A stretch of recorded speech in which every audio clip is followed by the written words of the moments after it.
Sou responsável pela flora vascular do Monumento Natural das Ilhas Cagarras. E eu confesso, quando fui convidado para participar desse projeto, eu conheci as Cagarras como a maioria dos cariocas conhecem, né? Do calçadão de Ipanema. E eu, de fato, nunca via desembarcado nas ilhas. Eu tinha feito já um passeio de barco lá, quando era criança, de turismo, mas eu nunca havia nadado ou então desembarcado nas ilhas, propriamente dito. E eu fiquei muito surpreso porque, quando realmente, de fato, fui convidado, eu tinha uma ideia do Mona, com a flora do Mona no sentido de números, né? Eu imaginava que eu podia encontrar um certo número de espécies, mas não o quanto que eu já estou encontrando. E outros fatores, consequentemente, a esse número de espécies da flora. E eu fiquei muito surpreso. Então, o que eu tenho para apresentar aqui para vocês ainda é um estudo de 1 ano, mas ainda tem muita coisa a se fazer, né? Então, são alguns resultados, digamos, preliminares, um pouco mais avançados, mas ainda há muita coisa a se fazer no sentido de flora. Bom, a equipe do Flora é composta por mim, sou pesquisador do Jardim Botânico, Marcos Faria, que é o aluno de iniciação científica, bolsista, o Rogério Oliveira, professor da PUC, aqui do Rio de Janeiro, e o Bruno Kurtz, que também é outro pesquisador do Jardim Botânico do Rio de Janeiro. Bom, o início do estudo, o que nós fizemos? Nós fizemos primeiro um levantamento da flora de bibliografia de floras existentes nas ilhas fluminenses, né? E nós percebemos que não tem quase nada, nenhum estudo de ilhas fluminenses a nível de flora. Raríssimos, né? E, por incrível que pareça, a nossa costa possui aproximadamente 60 ilhas. Claro que muitas dessas ilhas já estão cobertas, né? Já existe a expansão urbana, no caso, Ilha do Governador, Ilha do Fundão, enfim. Isso já não dá mais, mas são 60 ilhas ao longo do nosso estado. E nada feito de flora. Existem ilhas ainda bem preservadas, né? E não existem estudos alguns. E muito menos, então, se tratando de ilhas cagarras. A não ser Rodrigues, em 2008, que fez um estudo inicial da flora das cagarras, em 2008, mas ela publicou a nível de nota científica, né? Mas ela mesma alega que existem ainda muitos estudos a se fazer quando ela concluiu esse trabalho. Foi um trabalho que ela fez em 1 ano e foi publicado numa nota científica, mas ela alega que existe muita coisa para se fazer. Bom, o início do projeto Flora, de fato, se deu em julho de 2011, né? E até hoje nós fizemos 16 expedições com desembarque e apenas uma para visualização. Como eu mesmo falei, eu não conhecia as cagarras de fato, ali no caso do desembarque. Então, a primeira vez que eu fui para as cagarras, a partir do projeto, fui para visualização. Eu peguei a carona no barco, se eu não me engano foi até com a Larissa, e eu rodeei todas as ilhas, né, para saber o que me esperava ali. Então, eu passei ali o dia todo dentro do barco, olhando, fotografando, para saber o que de fato me esperava.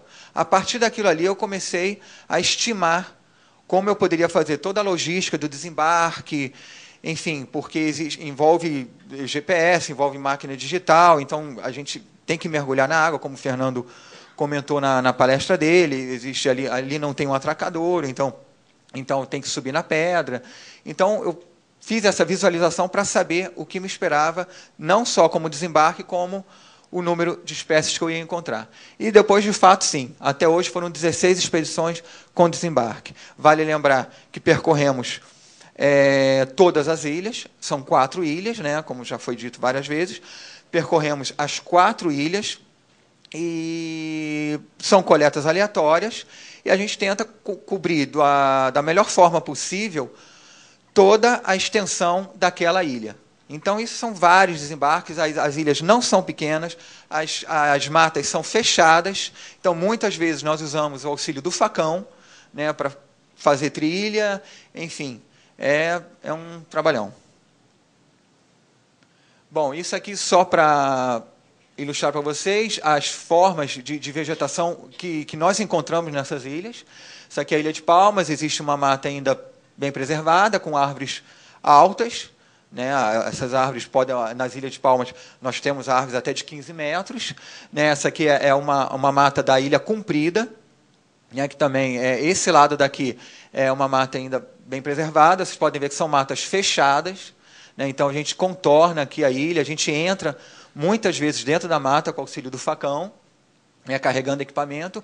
E, claro, infelizmente, ainda não. Nós encontramos bastante capim-colonião, principalmente na Ilha Cagarra e na Ilha Comprida. Aqui a Ilha Comprida, né, de um lado, nós temos uma mata bastante preservada, e no meio dela tem já uma bastante, digamos assim, uma invasão desse capim-colonião. Opa, acho que passei uma. Depois desse um ano de estudo, de coletas pela ilha, nós podemos perceber alguns fatores limitantes para a flora. Né? Como se trata de uma ilha e do segundo maior ninhal, existem alguns fatores limitantes para essa diversidade de flora. Temos aqui, então, alta concentração de guano, né? Como a Larissa falou, o guano ele é o excremento das aves, então, realmente, principalmente na Ilha Cagarra e na base ali da Ilha Redonda, a quantidade de guano é muito grande, com isso eleva, claro, o fósforo, o nitrogênio. Então, essa alta concentração de guano é um fator limitante para a flora. A ausência de fonte autóctone de água, lá não tem nenhum córrego, lá não tem nenhuma nascente de água doce. Isso, sem dúvida, limita muito a diversidade da flora. A flora depende totalmente da chuva. A declividade do solo. Há estudos que indicam, claro, que uma declividade, dependendo de um certo grau, isso limita muito a flora. Né? Existem espécies específicas que desenvolvem apenas no costão, ou então numa declividade um pouco menor. Ela não vai se adaptar nunca numa declividade um pouco alta. Alta salinidade, ali por se tratar de uma vegetação com características de restinga, né? Ela tem uma fitofisionomia de restinga muito forte, claro que está inserida dentro do contexto da Mata Atlântica. Existem vegetações que se desenvolvem no costão e, claro, estão diretamente expostas à luminosidade solar. Então, a princípio, são alguns fatores que limitam a flora. É uma mata que tem características de mata de restinga, né? E nós encontramos essa vegetação nos moldes de tickets. Tickets são nada mais do que você caminha naquela pedra nua, naquele costão, né? E você encontra aquelas moitas aglomeradas do nada, elas nascem do nada, né? E aqui você encontra várias espécies. E depois você sai dessa moita e caminha por costão novamente. Né, pedra nua, você caminha, depois se depara novamente com essas moitas, que aqui elas se desenvolvem em vários tipos de espécies. Então, isso são moldes de tickets. Né? Isso é muito comum, principalmente na Ilha Comprida. Né? Mas, de modo geral, na Palmas também você encontra esse tipo de moldes aqui, esse tipo de vegetação. Isso é uma característica marcante nas ilhas. Depois, ao longo de um ano de projeto, em todas essas caminhadas, essas 4 ilhas, que nós encontramos. Até agora foram coletados 170 espécimes nas 4 ilhas, lembrando que esses espécimes eles são coletados sempre com flor e fruto, porque são estruturas que auxiliam na determinação da espécie. Nós damos entrada ao herbário, no caso aqui do projeto, é o herbário do Jardim Botânico do Rio de Janeiro. Né? Então, até agora, coletamos 170 espécimes, com aproximadamente 145 espécies distribuídas em 52 famílias. É aquilo que eu falei, foi uma surpresa, eu não esperava, e existe muito mais muito mais espécies para serem encontradas ainda no monumento. Bom, eu selecionei algumas espécies aqui que eu acho que são espécies bandeira das ilhas, do Mona, são espécies características do Mona. Não tem como não encontrá-las lá. Que é o Ficus organensis. Essa espécie ela ocorre em todas as 4 ilhas, nas 4 ilhas. É uma espécie que é amplamente distribuída pelo Brasil. Na Amazônia, ela é um pouco mais rara, mas ela é muito comum pelo Brasil todo. Coleocephalus cereus fluminensis. Ele é uma espécie que a distribuição dele é um pouco mais restrita, estado do Rio de Janeiro, Espírito Santo, e um pouquinho alguns costões do estado de São Paulo. Porém, nós encontramos ele numa população bastante estabelecida no Mona. Não posso deixar de falar do Ciagros romanzofiana, que é o nosso gerivá, que são essas palmeiras. Eu acho que todos conhecem, né? É do calçadão de Ipanema ali. A Ilha de Palmas, inclusive, leva o nome por causa dessas palmeiras. Né? Do calçadão de Ipanema, vocês conseguem visualizar elas com uma certa facilidade. É uma espécie também amplamente distribuída pelo Brasil, principalmente aqui na Mata Atlântica. Ela é muito usada como paisagismo, né? Aqui no Rio de Janeiro vocês encontram muito ela cultivada em algumas praças. Se eu não me engano, ali na Orla da Lagoa tem alguns indivíduos. Clusia fluminensis também é a cara do Mona, já é uma espécie típica de restinga. Ela ocorre muito ali na Ilha de Palmas, Ilha Comprida, tá? E ela é usada também muito como ornamental. Número de espécies encontradas por ilhas. Né? Nós temos aqui a maior diversidade, sem dúvida, é a Ilha Comprida, seguida pela Ilha de Palmas. É claro que a Ilha Comprida, o nome já diz, é a ilha que possui a maior extensão. Então, tudo indica que esse número de espécies tem a ver com o seu número de extensão, com o seu território, sua extensão de território. E aqui a Ilha de Palmas, logo em seguida. Agora, a Ilha Redonda já está com 44, porque a Ilha Redonda ela é a ilha mais afastada, ela já se encontra a 8 quilômetros do continente, é a ilha mais difícil de se chegar. Né? O Fernando mostrou um slide, nós subindo com o auxílio do alpinista, e engraçado que na Ilha Redonda, o cume dela tem uma mata fantástica ali é uma mata bem fechada. Mas a logística dela é um pouco complicada. A flora, no caso, no cume da Redonda, nós só alcançamos uma vez, mas ela já está bem próxima da Palmas. Tudo indica que uma segunda ou terceira investida nesse cume da Redonda com certeza vai ultrapassar Palmas. O grupo que maior expressão no Mona é a Asterácea, aqui, que é a família das margaridas, né, composta com 11 espécies, a Fabácea, que é leguminosa, com 8, seguida de Mirtácea, com 7, e Cactácea, com 6. Essas 4 famílias são que possuem o maior número de espécies, distribuídas ali pelo arquipélago, e lembrando que essas 4 famílias são muito comuns em qualquer levantamento de restinga. Né? Essas famílias elas alcançam, raramente elas se invertem, geralmente às vezes as fabáceas são em primeiro lugar, seguida das asteráceas em segundo, mas são sempre essas 4 famílias que acompanham qualquer levantamento de restinga feito no estado do Rio de Janeiro. Né? Seguido de Malvácea, Convolvulaceae e Bromeliaceae, que são essas 3 com 5 espécies. Bom, aqui é um esquema representando. Cada círculo desse aqui representa uma ilha. Tá? Então, Cagarra com 20 espécies, Comprida com 86, Redonda com 44 e Palmas com 54, como eu havia mostrado anteriormente. Porém, existem 4 espécies em comum que ocorrem nas 4 ilhas. 4 espécies que ocorrem nas 4 ilhas. São exatamente essas. Okay. Que é o Ficus organensis, que eu já havia mostrado. Né? Megatirsus máximos, qual é esse? Esse é o capim colonião, que ocorre nas 4 ilhas. O Thalino paniculatum, que é uma espécie invasora. E Miscola aculeata. É engraçado que Hemicola aculeata e o Thalinum paniculato ele não é de ampla distribuição pelo Brasil. Se eu não me engano, o Thalinum ele ocorre na região sudeste, nordeste, e Hemicola aculeata também a distribuição é região sudeste. Acho que no Paraná também encontraram ela. Enfim, agora o Ficus organensis e o capim colonião amplamente distribuído pelo Brasil. Número de espécies exclusivas por ilha. Aqui. A comprida é aquela que possui o maior número de espécies, com 46, apenas 46 espécies só ocorrem na comprida, seguida de palmas com 26. E 15 é a redonda. Ou seja, são números que mostram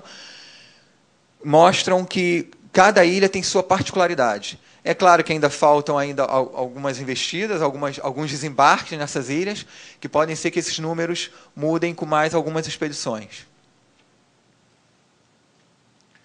Espécies endêmicas do Rio de Janeiro. O que nós temos encontrado nessa lista de 145 espécies é a Alcantareia glaseoviana, que é a bromélia.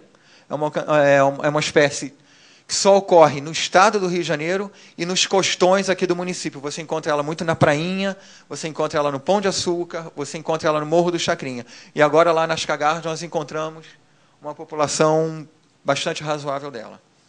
Continuando com espécies endêmicas, somente aqui para o estado do Rio de Janeiro, tem o Abutilon esculento, que é uma espécie típica de restinga. Ela é encontrada na restinga de Carapebus, de Maricá. Lonchocarpus virgilioides. Essa espécie ela também é uma leguminosa, ocorre apenas aqui no estado do Rio de Janeiro, típica de restinga também. Siningia bulbosa. Essa espécie é um pouco mais rara de se encontrar aqui no Rio de Janeiro. E a amaranta de varicata tem uma distribuição ampla aqui no estado do Rio. Mas são espécies exclusivas, você não encontra em mais nenhum outro ponto do Brasil, apenas no estado do Rio de Janeiro. E essas espécies, principalmente essa aqui, a amaranta de varicata e a siningia bulbosa, lá nas ilhas elas estão muito bem estabelecidas. Alguém está passando. Espécies em risco de extinção. Esse levantamento foi feito com base na lista publicada no Diário Oficial de 2009, pelo Ministério do Meio Ambiente. Alcantareia glaseoana, a bromélia, ela está já criticamente ameaçada. Neurogélia cruenta, também são espécies muito bem estabelecidas no MONA, mas já estão na listagem de espécies ameaçadas. A Logoptera arenária, que é o nosso guriri, uma espécie também ameaçada de extinção. E a Micrograma crispata, que é uma pteridófita, né, da família das samambaias. E essa coleta foi muito interessante. Essa coleta foi feita no cume da Ilha Redonda. Existem pouquíssimas coletas, pelo menos no herbário do Jardim Botânico. Aqui no Museu Nacional existem poucas coletas dela, em torno de 10. E lá nós encontramos no cume da Redonda uma população bastante boa, ela em cima de uma árvore. Bom, essa é uma hipomeia da família das convolvuláceas. Tudo indica que trata-se de uma espécie nova, né, para a ciência. E ela é da família da batata doce, né, do mesmo gênero da batata doce. E o engraçado é que essa hipomeia ela foi coletada justamente na nossa única expedição que nós fizemos ao cume da Redonda. E nós encontramos uma população muito bem estabelecida dela. Até agora nós não conseguimos chegar na espécie. Já mandei para a especialista que é de São Paulo. E tudo indica também, pelo retorno dela, tudo indica que trata-se de uma nova espécie para a ciência. Tratando-se rapidamente de espécies com potencial ornamental, paisagísticos, enfim. Né, vendo por esse lado, tem, claro, as bromélias, né, a tilância, essa neurogélia, a alcantareia. Tem as amarilidáceas e peastrum. Essa amarilidácea aqui também foi encontrada apenas no cume da Redonda. A clúsia, a lantana e a orquídea. Essas são espécies que podem ser exploradas com uso paisagístico. Acho que é a próxima. Bom, perspectivas para os próximos meses, continuar as coletas. Tem muita coleta ainda para se fazer, principalmente na Ilha de Palmas, na Ilha Redonda. continuar com algumas identificações. Nessa nossa listagem, nós estamos com 145 espécies, mas tem espécies ali que ainda encontram-se apenas em gênero. Sem dúvida, uma nova ida ao cume da Ilha Redonda. Isso vai mudar muito nossa listagem, né, muito nossas estatísticas. E avaliar a influência dos componentes físico-químicos do solo na distribuição dessas espécies. Nós coletamos o solo de cada ilha e estão sendo analisados pela Embrapa Solos. Anteontem mesmo recebi um e-mail da pessoa responsável por essa análise e acho que semana que vem essas análises vão estar prontas. Então, é mais um dado que nós vamos poder jogar aí. Próximo. Era isso que eu tinha para falar.